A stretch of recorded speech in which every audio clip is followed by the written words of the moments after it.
I won't let a low-educated man like you date my daughter. A part-time high school? Are you kidding me? I've heard enough about your struggles growing up in a single-parent household. Why don't you just get lost? You're an eyesore." The man in front of me abruptly stood up, grabbed his cup, and splashed its lukewarm contents on me.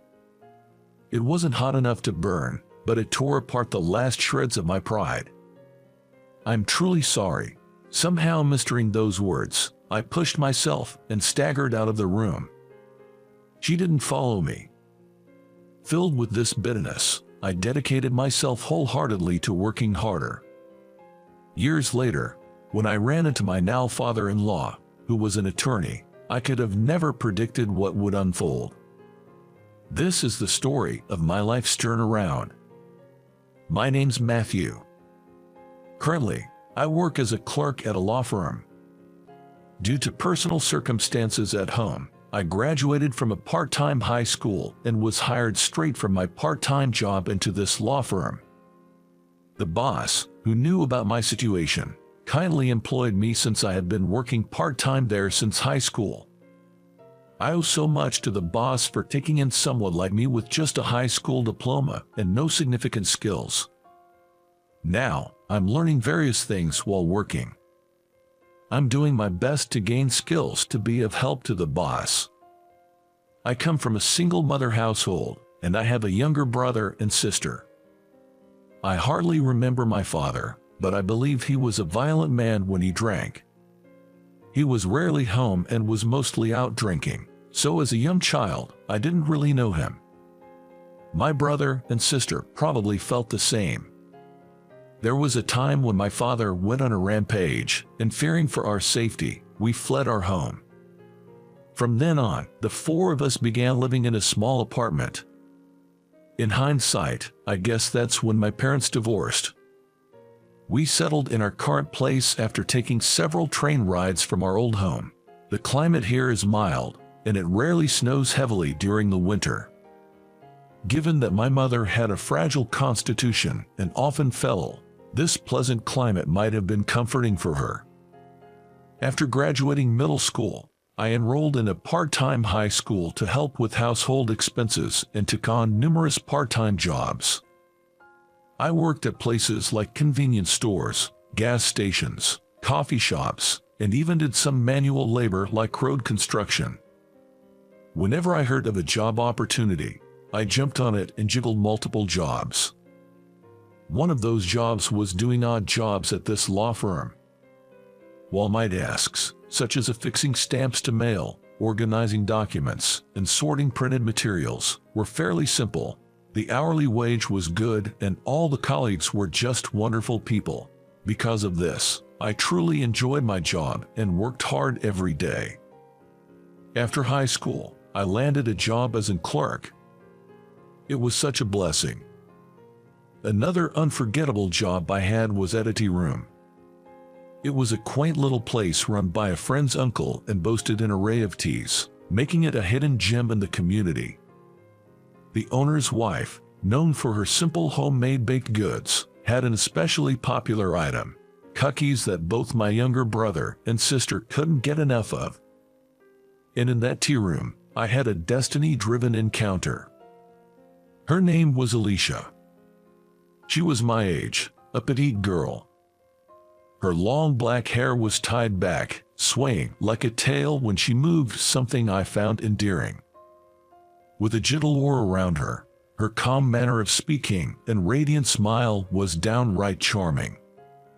Her passion for tea was evident, as she could talk endlessly about her favorites. I found that side of her so cute. I quickly fell for Alicia. Turns out, she had a soft spot for me too, and soon after, we started dating. For both of us, it was our first relationship, our first dates, our first time holding hands. We slowly but surely deepened our bond. Upon graduating high school, I secured a job at a law firm and had to leave my part-time job. Alicia, however, continued to work there while attending a local college. Every time I drop by the tea room after work, she greets me with a freshly brewed cup of tea. It became a daily routine for me to escort her to the train station after her shift.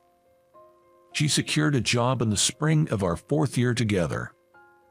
With both of us stepping into the working world, I proposed to Alicia.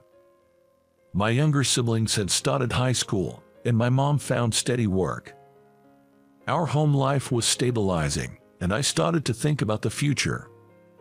When Alicia accepted my proposal, I was so overwhelmed with joy I broke down in tears. It felt too good to be true, almost frighteningly so. But our bliss was soon to be tested. Alicia came from what you might call an old money family, with a lineage of politicians and lawyers. Her grandfather had been a city councilman, and her father was a lawyer. Being the only child, she was doted upon. I was taken aback when I found out about her family's prominence, but she reassured me with a laugh, saying it wasn't a big deal. My folks are just overprotective and tend to spoil me. They wouldn't object to anyone I chose to be with. It seems that she talked about me quite often to her folks. Feeling a touch of anxiety, I was heading to her parents' place, even though she assures me it's okay, telling me with sparkling eyes that they always listen with smiles on their faces. Her residence was a large, traditional-style home, enclosed by a grand fence in a quiet suburban neighborhood. Though I'd always dropped her off at the train station, I'd never seen her house before. She'd always turned down my offers to take her home, saying that a car was already coming to pick her up from the station. Seeing the splendor of her house made me reflect on the small apartment I shared with my family. I couldn't help but feel our worlds were so different, intensifying my anxiety. It's old and a bit embarrassing. Saying that, she walked through the gate, but all I could do was shake my head. The person who greeted me was her mother. Her gentle and warm smile was so much like Alicia's that I could definitely see the family resemblance. "My name's Matthew. Nice to meet you." As I bowed and introduced myself, her mother smiled softly and led the way. "My husband will be a bit late from work. I hope you don't mind waiting for a bit." "Oh, it's all right." I was led to a traditional living room adorned with beautiful American paintings and what looked like an expensive vase. She served tea for us. The atmosphere around Alicia and her mother was so similar. Both radiated a calm and gentle aura. Suddenly, the sliding door opened, and a stern-looking man walked in. Without saying a word, he took a seat next to the mother. From the way she served him tea without any introduction, I deduced he must be her father. Hello, my name's Matthew." I straightened my back and bowed deeply. However, he just glanced at me and didn't say a word. Confused, I looked at Alicia, and she seemed equally bewildered, shifting her gaze between her father and me. Amid the silence, the first to speak up was the mother. "Matthew, please look up. Honey, what's going on?" Trying to mediate the situation, the mother raised her hand to intervene, but the father began to speak. "Was it Matthew? Alicia told me she wanted to introduce you to us. I hope you don't mind, but I did a little digging." "What? What does he mean by digging?" While I can't exactly puff out my chest and boast about my life, I haven't done anything wrong, and committing a crime is totally out of the question. As I was pondering this, Dad let out an exaggerated sigh. "I've heard your family is quite poor. You've even been working part-time jobs to help with the bills," he said. It was the first time anyone had said so bluntly that I was poor. Sure, we aren't rich, but I always thought we lived a typical life. Still, from the perspective of someone from such a prestigious family, I guess my household must seem inferior.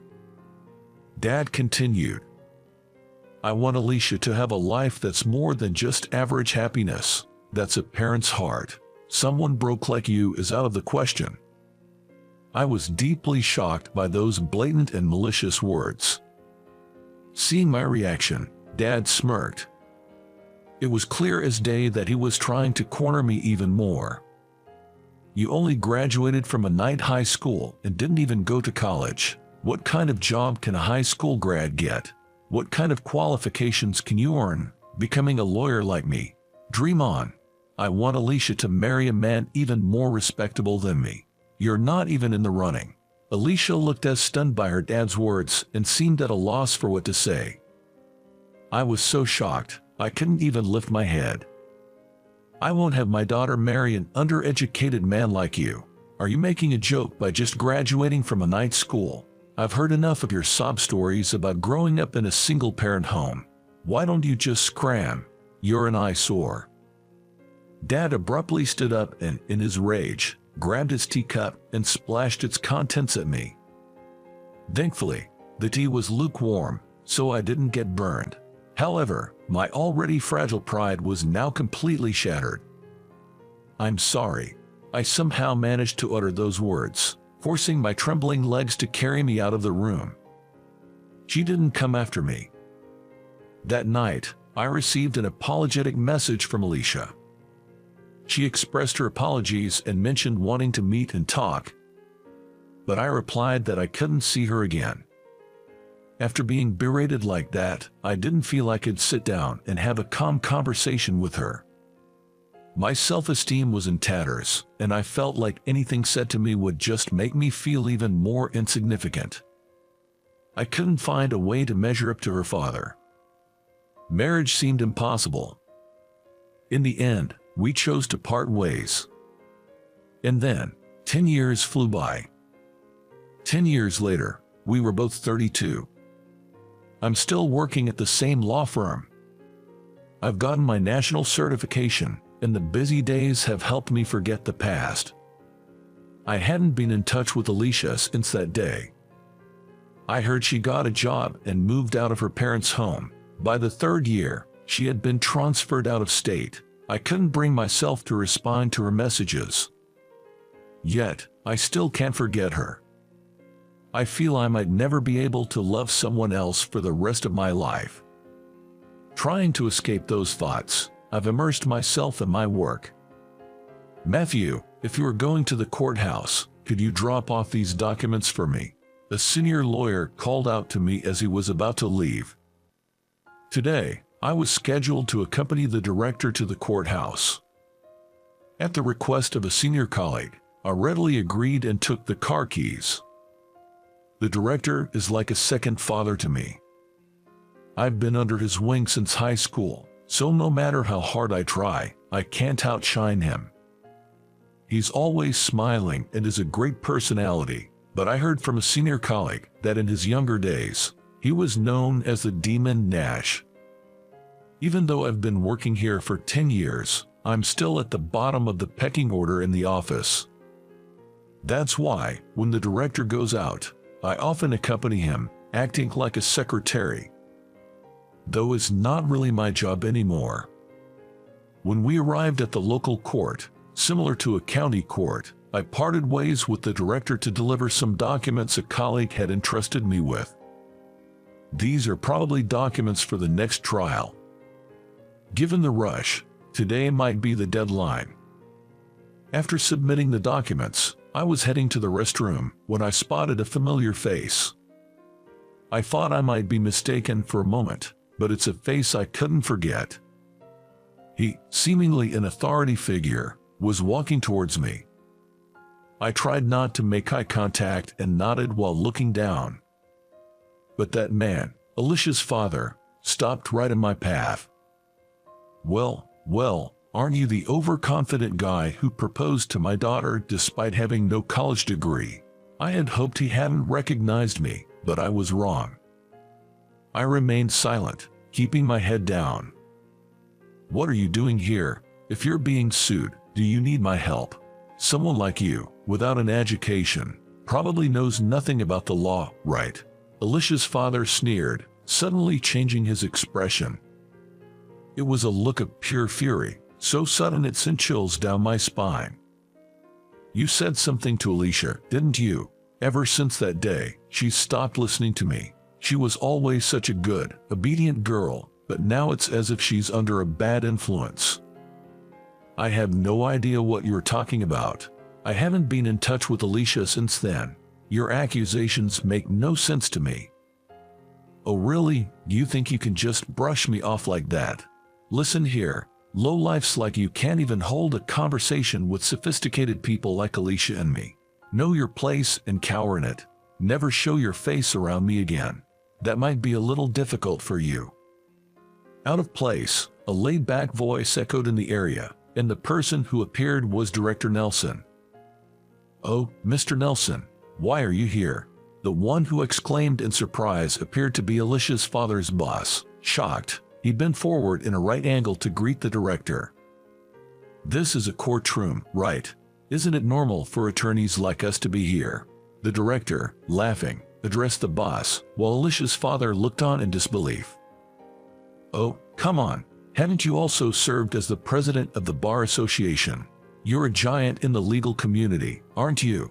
Well, it's just that I've been around long enough to be known by many. Being an attorney, it's only natural to come to a courtroom, right? More importantly, what's up with our Matthew? Director Nelson gave me a light pat on the shoulder and looked towards Alicia's father. His face was smiling, but his eyes weren't. I knew that look all too well, having worked alongside him for many years. When he made that face, it usually meant he was upset. Matthew here is my protege. He's a top-notch lawyer. What? A lawyer? But didn't you only graduate from an evening high school? Alicia's father looked at me with an incredulous expression. I simply nodded in confirmation. That was the case 10 years ago, but thanks to Director Nelson's guidance, I was able to become a lawyer. Did you know even someone with just a high school diploma can become a lawyer? On my suit, there's a liar's badge, but it seems Alicia's father didn't notice. When I broke up with her a decade ago, seeing how devastated I was, Director Nelson had suggested I study to become a lawyer. You don't necessarily need a college degree to become one.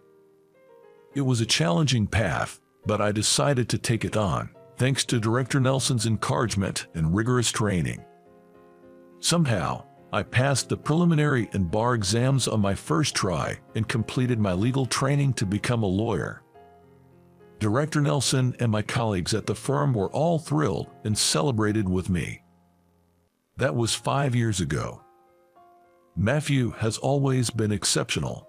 He passed all his exams on the first go. Since high school, he's been honing his skills with our senior staff here, so he's very hands-on and proactive. I plan on having him as my successor. Hearing Director Nelson's words, I couldn't help but blush. Alicia's father looked at me, clearly taken aback. Oh, by the way, for the upcoming trial, Matthew will be the lead attorney for the plaintiff.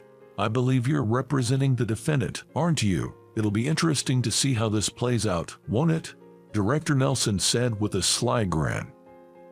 His villain-like demeanor made me smile too. I've been mentored by this man for over a decade, so there's no way I'm backing down. I'm determined to show I can beat even the best lawyers out there. Seeing our confidence, Alicia's father turned pale. His boss was even trembling. Well, see you around. With that, we left the scene. Since then, it had been a whirlwind of preparations for the trial. This time, it was a divorce case. Although mediation was attempted, the husband, the defendant, wasn't satisfied, taking the case to court. From our side, the main issues were securing the divorce and claiming alimony. The wife, our plaintiff, was resolute in her desire for divorce and had amassed a lot of evidence pointing to infidelity and domestic violence. The contents of the medical report submitted were so shocking that I found myself grimacing, and I was determined more than ever to win. On the day of the trial, I reassured the anxious plaintiff. Don't worry, you're not fighting this battle alone. But, of course, I'm not fighting this alone either. I'm always being helped by my colleagues and staff at the office. That's why I truly believe there are people standing behind me, supporting me. Isn't it the same for you? You've mentioned that your kids, your parents, and even your friends are all cheering you on, haven't you? Let's give it our best shot, together. Yes. And so, we took on the case and came out overwhelmingly victorious. The husband's arguments were all over the place, lacking any sincerity. Using that to our advantage, we were able to win the desired alimony of $30,000. Of course, the wife was granted custody. Child support was set at $1,000 monthly, and a lump sum payment was agreed upon until the child reaches adulthood. Everything went as we hoped. After hearing the verdict, the defendant hung his head in dismay. It seemed like Alicia's father was suggesting an appeal, but not wanting to endure any more humiliation. The trial was concluded then and there. "Hey," someone called out as we were leaving the courthouse. I knew there was only one person who would call out like that in such a high-handed manner, and sure enough, it was Alicia's father, glaring at me. "Don't get too cocky. So what if you're a lawyer? Without a proper education, you're never going to make it big. I won't have someone without a degree acting all high and mighty. I admit I don't have the educational background, but is that really necessary to defend someone? What? I became a lawyer to stand up for the weak. I don't care about climbing the corporate ladder. I can't stand people who oppress those in a vulnerable position, and I certainly won't tolerate those who misuse the power they're entrusted with." Humph, young blood, that's just idealistic nonsense. Maybe, but it's something I believe a lawyer should never forget. "You insolent man. I can't even deal with you." With that, Alicia's father stormed off. To suffer such a defeat after looking down on his opponent must have been a huge blow to his pride. Reflecting on it, I felt a bit vindicated about my past decisions. A few days later, an unexpected visitor arrived at the office. "Alicia, it's been a while." Alicia, still as beautiful as ever, smiled, though she appeared a bit worn out. Alicia came to discuss something about her parents. The clerk who heard the conversation informed me of this. About her parents. When I asked that, Alicia, with tearful eyes, pulled out a few photographs. In them was Alicia's father. The man in the pictures was seen getting intimate with a woman other than Alicia's mother. There were multiple photos, all with different settings and outfits, suggesting potential evidence of infidelity. My dad used to dote on me and my mom, almost smotheringly, treated us like birds in a cage. I only realized something was off about 10 years ago. Up until then, I thought it was normal, but something happened that made me realize his thinking was twisted, and I left home. But it seems like over these 10 years, with me gone, my mom has been even more controlled by him. She rarely leaves the house and spends her days being berated by him at home. She used to love going out, but now she's afraid of upsetting him. Can't we get them divorced? At this rate, my mom will break. Saying this, Alicia became too emotional and began sobbing into her handkerchief. "I'm sorry, but without the person directly involved, please, can't something be done?" At the clerk's words, Alicia kept bowing her head. In matters of divorce, the person's intent is paramount, and there's limited room for family to intervene. But considering the circumstances, I wanted to help. It's not just because of Alicia, but it's also sort of a professional ethic of mine as an attorney. "Can we get your mom on the phone?" At my words, Alicia quickly looked up. Her eyes, now bloodshot, widened, and she hurriedly pulled out her cell phone. "I can, right now." "All right then, please go ahead." She then set her phone to speaker mode, and I listened to her mom's voice. The voice, in stark contrast to my memory from 10 years ago, sounded utterly drained. "Divorce? I haven't thought about that. Thank you for your concern. But Mom, you see how Dad's behavior is off, right? That's not love. It's just control. I know you've protected me from Dad. I know you held him back when I left home. I promise I'll protect you now. So please, can we run away together?" From the other end of the phone, it sounded like Alicia's mother was crying. All I could hear were her sobs, so I spoke up. I'm Matthew, an attorney. Divorce is extremely challenging. I can't necessarily recommend it. If your husband changes his ways, that would be best. There's no way that's gonna happen, Alicia exclaimed. I agree. That person probably won't change their deeply ingrained opinions after all these years. However, if you truly want to run away, it's a different story. If you're too frightened to speak up because of your husband, let me handle it. That's what lawyers are for. I felt Alicia's gaze on me. On the other end of the phone, Alicia's mom gave a small yes. Jess, thank you. With that, I was decided as her representative. Immediately, I had Alicia and her mom evacuate to a hotel out of state, because we didn't know what kind of treatment we'd receive again. I promptly sent a certified letter to Alicia's dad, proposing divorce negotiations. Of course, it included the evidence of infidelity that Alicia had brought. Probably right after he got it, Alicia's father called, furious. What's the meaning of this? Is this some kind of revenge? What have you done? Where are they? This isn't revenge. I've been officially asked by her wife. Those photos were prepared by her daughter. They both don't want to see you anymore, so I made the proposal as a representative. This is a marital issue.